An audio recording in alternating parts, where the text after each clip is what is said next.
हर व्यक्ति को, हर जीव को कड़वे घूंट धारण करने होते हैं जीवन के किसी न किसी समय पर, और हर जीव उस समय शिव बनता है। जो हमारे प्रिय हैं, अपने हैं, उन्हीं से कभी कड़वे घूंट मिलते हैं, उन्हीं से विष मिलता है।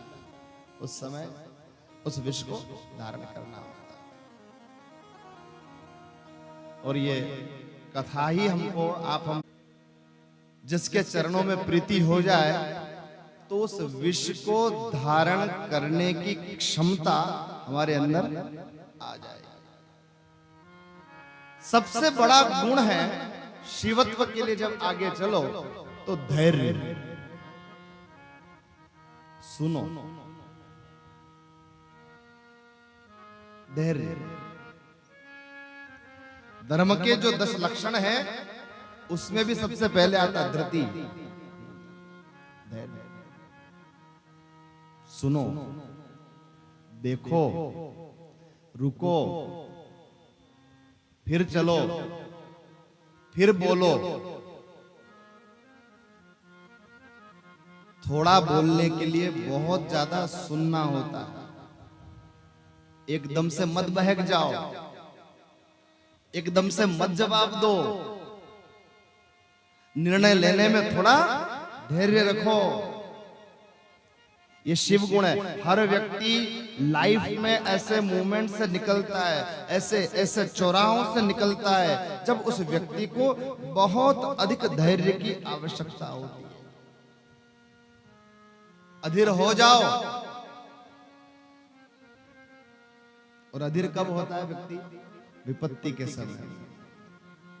जब विपत्ति आ जाए तो व्यक्ति तुरंत अधीर हो जाता है। उस समय धैर्य धारण करो, और वो धैर्य आपको धर्म ही उस धैर्य को धारण करने की क्षमता प्रदान करवाएगा।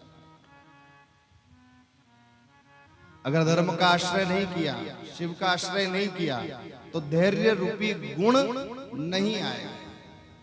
और धैर्य रूपी गुण नहीं आया तो शिवत्व की जो यात्रा हम प्रारंभ कर रहे हैं वो यात्रा रुक जाएगी। विपत्ति को सहना पड़ता है, कष्टों को, दुखों को सहना पड़ता है। समय बीते इसके लिए प्रतीक्षा करनी पड़ती है। वो प्रतीक्षा करने की शक्ति कैसे आए?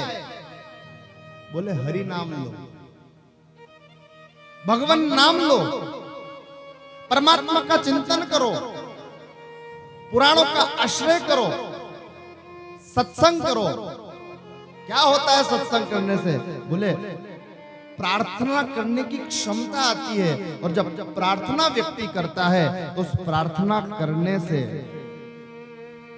श्रावण मास में जल चढ़ा दो, बिलपत्र चढ़ा दो, नवरात्र में देवी दुर्गा को पुष्प चढ़ा दो, नंगे पैर रहकर कुछ साधना कर लो, दुर्गा सप्तशती का पाठ आप करवा लो पंडित जी को बुलाकर, व्रत रह लो, उपवास रह लो। क्या होता है इन सब से? कोई महादेव कुबेर का खजाना खोल नहीं देंगे कि आज रात में अभिषेक किया और कल रात में आप करोड़पति बन गए। क्या होता है फिर? अभिषेक क्यों करें? क्यों करें प्रार्थना? प्रार्थना करने से क्या होता है? 2 चीज मिलती है प्रार्थना करने से। कितनी? ये लिखते रहना, याद रह जाए तो। पहली, अभयता, निर्भयता। व्यक्ति का भय दूर होता है।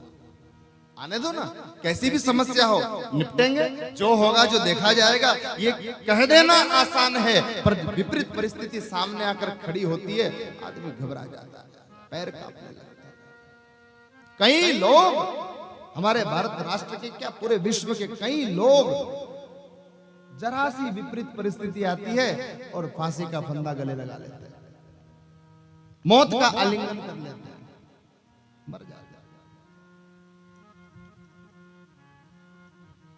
और एक चीज और लिख के रख लो आप कि समस्या जब कोई जीवन में आती ना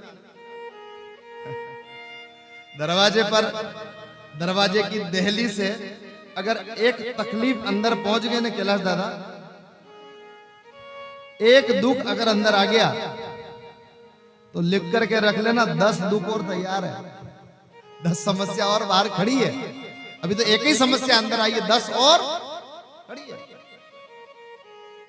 जब एक प्रसन्नता जीवन में आती है तो कई सारी प्रसन्नताओं को, कई सारी खुशियों को लेकर के एक साथ पहुंचती है। वैसे समस्याएं भी जब एक आती है तो कई सारी दरवाजे पर खड़ी रहती है। तो सबसे पहला प्रार्थना से अभयता आई। निर्भय होगा आदमी, जो होगा देखेंगे। और दूसरा, प्रार्थना से प्रतीक्षा करने की शक्ति आएगी। भाई किसने जाना था? कौन जानता था कि कल जिसको राजा बनाया जा रहा है रात ही रात में कुछ ऐसा हो जाएगा कि भोर होते ही सबको ये खबर लगेगी कि उसको तो वन में जाकर के रहना है।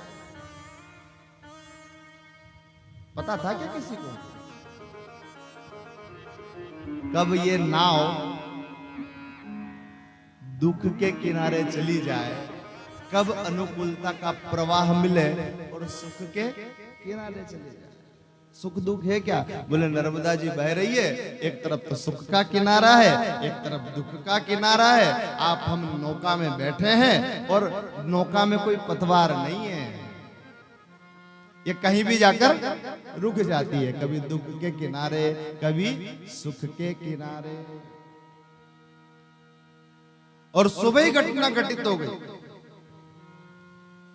ये प्रमाण है कि समस्याएं जब आती है तो कैसे लाइन लगा करके आती है। देखो आप, रात ही रात में सरस्वती की सहाय मिली और मंत्रा ने कैकेयी अम्बा की बुद्धि को बदल दिया। राम जी जो अयोध्या में राजा बनने वाले थे वो 14 वर्ष के लिए वन चले गए। यही समस्या क्या कम थी कि 6 दिन नहीं हुए राम जी को वनवास में गए और यहां दशरथ जी महाराज का देवलोक गमन हो गया, अवसान हो गया। एक और समस्या तैयार हो गई। अब एक और विकट समस्या, अयोध्या की राजगादी पर कौन बैठेगा? वचन के अनुसार भरत राजा बनेंगे, लेकिन जब भरत जी आए, अंतिम संस्कार किया, दशगात्र कर्म किया और वशिष्ठ जी ने कहा कि भरत बेटा अब तुम राजा बनो और इस सत्ता को संभालो, अवध की सत्ता को। शासक के बिना सिंहासन अपशकुन माना जाता। अब ये कितनी बड़ी समस्या, भरत ने मना कर दिया, नहीं मैं राजा नहीं बनूंगा।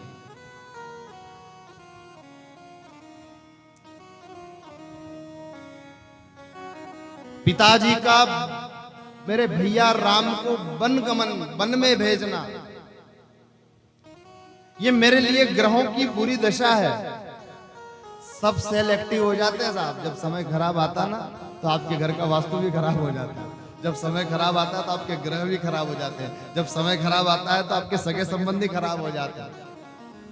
जब तक पैसा होता है तब तक ही सगे संबंधी है नहीं तो धन जब न हो तो क्या कहते हैं? बोले वो हमारे दूर के रिलेटिव है और जब ज्यादा धनवान हो तो कितने दूर के रिलेटिव हो? बोले अरे वो तो हमारे बहुत खास लगते हैं, बिल्कुल नजदीक लगने वाले हैं।